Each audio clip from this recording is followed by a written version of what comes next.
Hi everyone, welcome to our episode of Institute, Hukuk Günlüğü, which can be translated as Law Diary or Law Blog. Today I'm joined by Brianna Bace.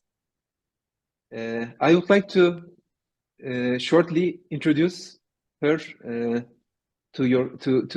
our audience. Brianna Bace is a fellow of the VICEROY Program at the State University of New York at Albany, which is a program created through a partnership between the Griffiss Institute and Air Force Research Laboratory. She currently works as a researcher at the SUNY Research Foundation and has previously worked at the New York State Senate, helping to draft legislation related to cybersecurity and consumer protection policy. She has a bachelor's degree from the University at Albany in New York in political science and homeland security, and is completing her graduate degree in public administration and policy. Thanks for accepting our offer, Brianna. It's great to have you here. Great to be here. Thank you for having me. You're welcome. With Brianna, we published a paper on the intersection of cyberspace and law. As can be known, there are threats stemming from cyberspace, and cyberspace is not a law-free zone. It is regulated by national legislation as well as international law. And we analyzed in a paper that is published by Telecommunications Policy this intersection between cyberspace and law, international law. We analyzed some aspects or some scenarios in cyberspace that were conducted in cyberspace within the purview of international law or under some principles or norms stemming from international law. And I wanted to have an interview regarding the composition process of this article. By the way, the article is entitled Law in Orbit, International Legal Perspectives on Cyber Attacks Targeting Space Systems. As can be understood, it covers the space infrastructure and the threats stemming from cyberspace against those space infrastructure. Without further ado, I would like to give the word to you, Brianna, and would like to pose my first question. What led you or us to write this article? What did we aim by writing this article, and what messages do we want to convey to the audience through this article? Absolutely. So I'll start with your first question. What led me to write this article, and then also with Professor Tatar and you as well. I started writing the initial draft of this paper back in fall 2022 as a Viceroy Fellow, and the big topic on everyone's mind all year was the conflict in Ukraine. And in particular, I was interested in the cyber operation that happened against Viasat's KSAT satellite broadband network. It was a denial of service attack that took away communication capabilities for Ukraine citizens, police, and military right at the start of the conflict. And the attack actually affected Viasat's ground facilities. So I was interested in the intersection between cyber and space, and seeing how international law would apply in a situation where you have both of those domains at play. As far as the aim of our research, we were looking to investigate how international law applies to cyber operations, specifically looking at space. And we did this, as you said, we looked at relevant legal frameworks in international law, such as international humanitarian law, law of armed conflict, and outer space law. And I'd also mention that we were motivated to do the research because even though entities like the UN and NATO and the EU have stated that international law is applicable to the cyber domain, saying it applies and actually going through the process of showing how it applies are two different things. And that's why you've seen more efforts to do that, to apply international law to the cyber domain. Take, for example, the Tallinn Manual, which was created by the International Group of Experts.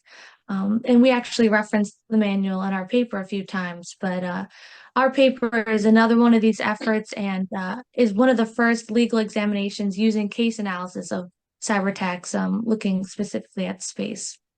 And what was your third question? It was what we hope to convey, right? Correct. What we wanted to convey with what messages do we want to convey with this article?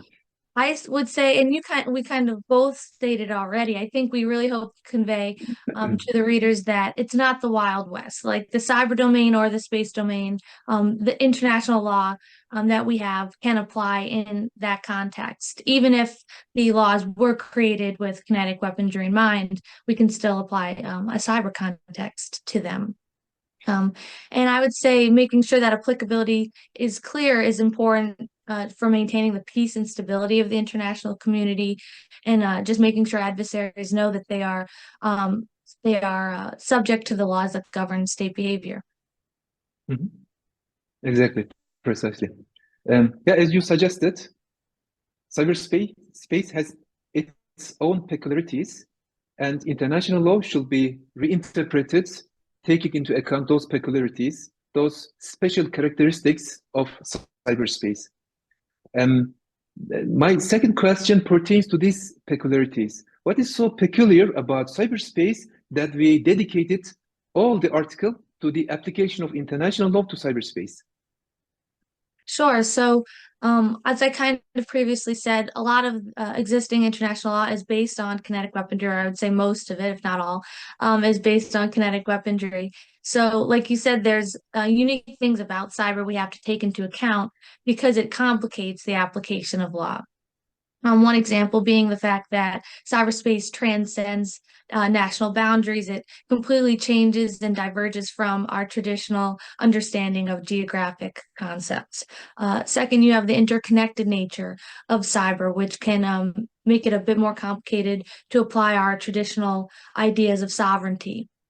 And then third, I think probably the most complicating factor is the issue of attribution. The fact that because you don't always know who exactly is attacking you in cyberspace, it's much harder to make attribution to the attacker. And that's, I would say those are the three main things that are peculiar and complicating about the space domain when applying international law. Great.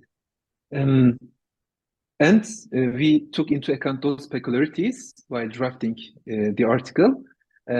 Under what principles of international law did we conduct our analysis? What are those norms and principles stemming from international law? I know this is a little bit complicated to explain these complex terms to our audience. Therefore, real life or illustrative examples will be helpful to ensure that our audience and average audience can understand those terms. Sure. So I'll go over the three principles. Might be a little bit dense, like a lot to go through, but bear with me. It can be a little complicated, but so the three principles we focused on are the general principle of sovereignty, the prohibition of intervention, and the prohibition on the use of force. And we actually use those three principles specifically when we made the scenario. So there's a scenario for each one of those principles. So for the general principle of sovereignty, there's a few different definitions out there, but the one we use in the paper is that sovereignty is the supreme authority of a state within its territory.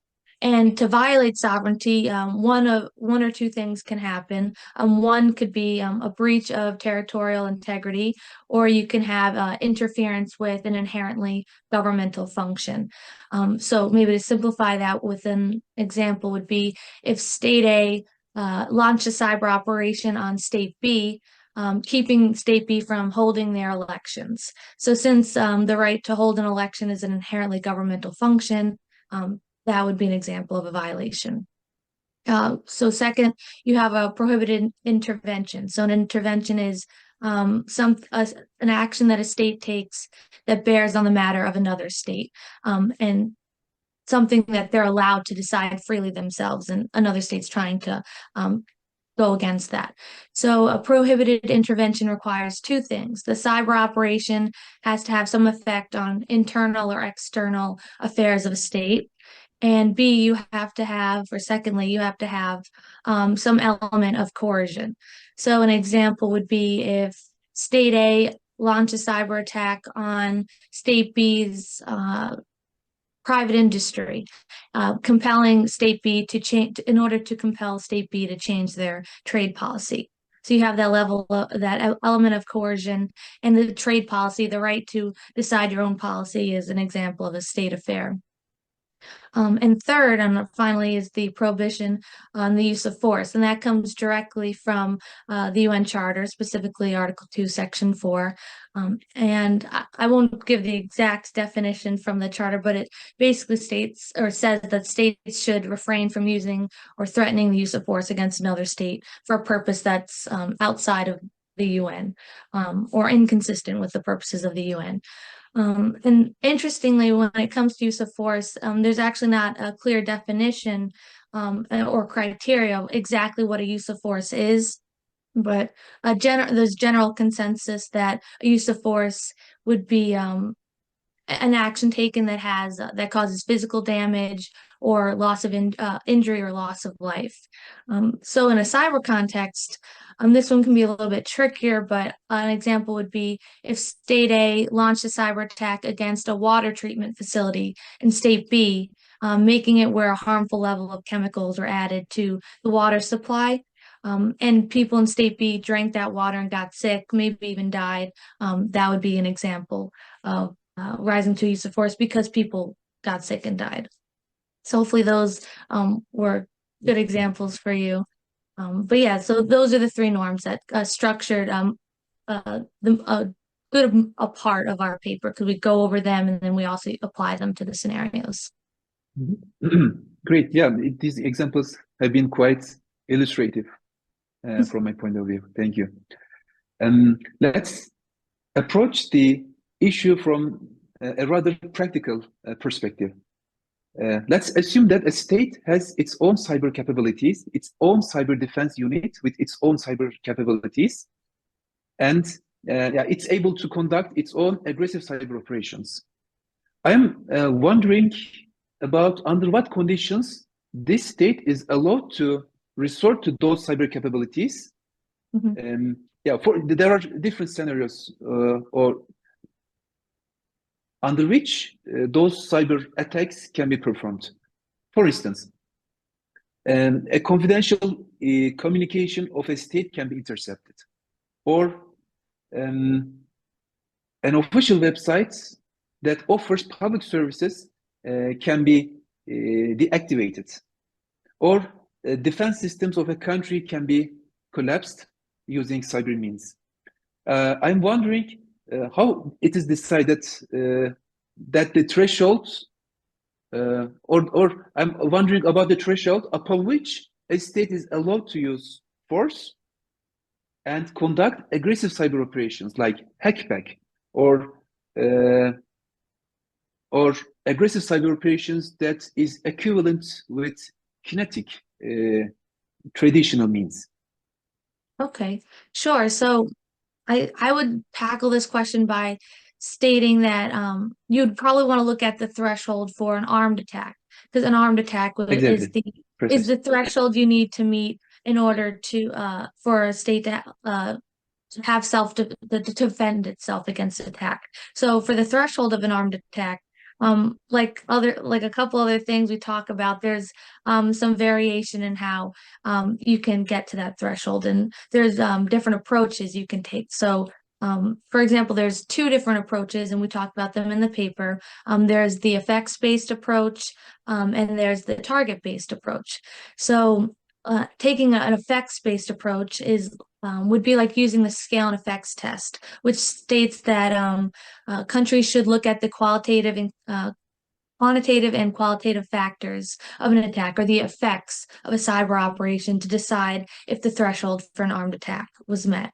Whereas a target-based approach is where you're looking at the criticality of the target, what they were targeting, and then making the decision from that.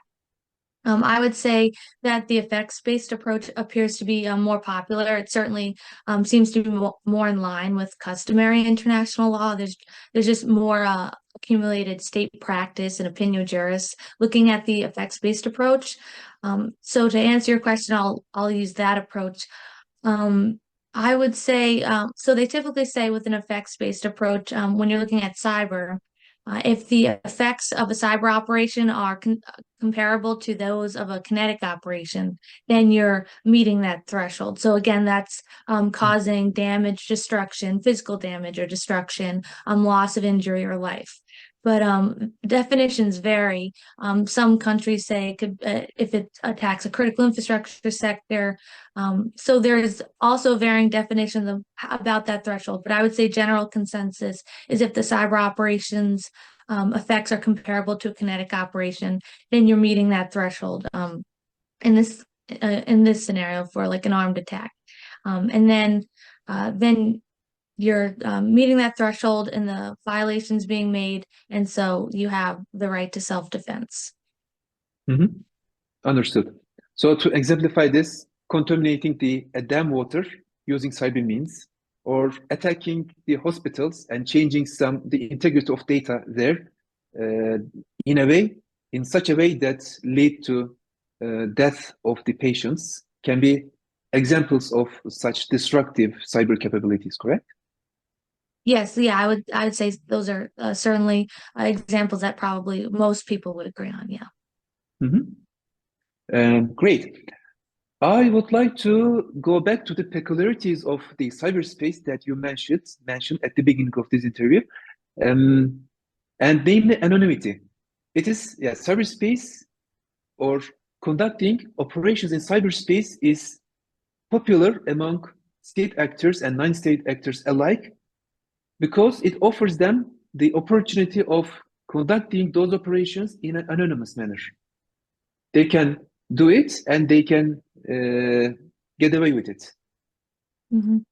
And my question pertains to the anonymity and the issue of attribution under international law. What would you like to say on these two terms or issues? Yeah, sure. So as we already know, that it's much easier when you're in a kinetic attack to know who you're fighting against, because most of the time you can either see who you're fighting against, or maybe you can link back the weaponry to a state actor.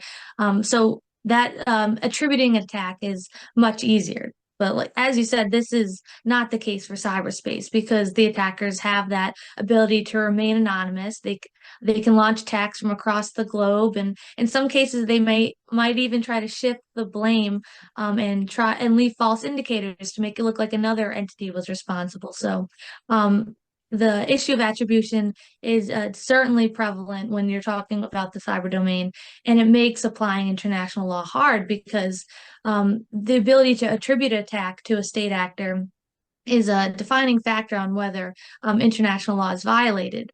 The three principles we talk about, sovereignty, intervention, use of force, they can only be violated by a state actor. Though there is some dispute about that, but generally we say only can be violated by a state actor. So making attribution to a state actor is very important. But I will add that just saying that a non-state actor can still violate international law, but you have to be able to make sure you can prove that there's a connection between the non-state actor and the state actor. So that's just another example of some of the legal steps that have to be taken in order to actually prove the violation of international law. And another example of something that can complicate the whole process. But yeah, the issue of attribution is very important. Yeah, precisely. Brianna, we are slowly coming to the end of our interview. As a young researcher and scholar, I'm sure that there's a lot that you would like to advance your research in this field of cyberspace and cyber domain. What else can be researched, or what would you like to recommend to the prospective researchers in this field?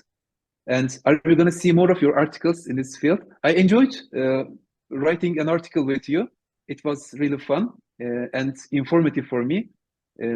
Yeah, I'm curious about your future endeavors. on this field. Yes, thank you. Thank you. It was great writing the paper with you. I'll start off quick with the other stuff I'm doing. So I have two other papers related to the space sector that are actually in the submission process, and I hope will be published soon so I can share those with you. One of those papers is looking at designating the space sector as critical infrastructure in the United States. And in the paper, I look at different US and EU legislation and laws related to critical infrastructure to kind of get an idea about how critical infrastructure is defined, and then applying those that criteria to space to see if it qualifies. And my second paper is it kind of mostly just summarizes and looks at the threat landscape of the space sector, and also reviews some of the efforts that are being taken in that arena to combat the growing vulnerability. So a little bit of an overview of space in that paper, and definitely discussion of the threat landscape.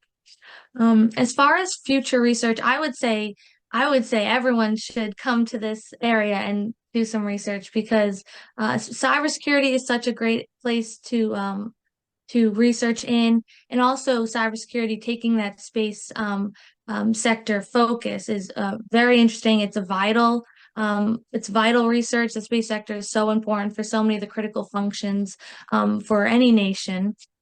And I would say that there's a lot of challenges and opportunities when you're talking about those two domains together that are worth researching.